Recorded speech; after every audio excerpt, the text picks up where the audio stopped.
ಸ್ನೇಹಿತರೆ ನೋಡಿ, ಈ ಜಾಗ ಬಂದುಬಿಟ್ಟು ಶಿರಾ ತಾಲೂಕು, ತುಮಕೂರು ಡಿಸ್ಟಿಕ್. 5 ಎಕರೆ ಜಾಗ ಇದು ನೋಡಿ. ಇದೇನು ರೆಡ್ ಸಾಯಿಲ್ ಜಾಗ ನೋಡಿ. ಆ ಕಡೆನೂ ಟಾರ್ ರೋಡ್, 2 ಕಡೆಗೂ ಟಾರ್ ರೋಡ್ ಸಿಗುತ್ತೆ ಜಾಗ ನೋಡಿ. ದೊಡ್ಡದೊಂದು ಮರ ಕಾಣ್ತಾ ಇದೆಯಲ್ಲ, ಹಂಗೆ ಹೋಗಿ ಈ ಥರ ಬರುತ್ತೆ. ಜನರಲ್ ಪ್ರಾಪರ್ಟಿ, ವಿಲೇಜ್ ಆಗ್ತದೆ.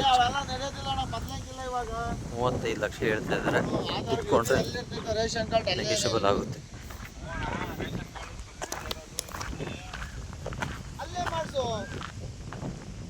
ಅಲ್ಲೇ ಮಾಡ್ಸೋಣ, ಏನು ಕಂಪ್ಲೇಂಟ್ ಇಲ್ಲ.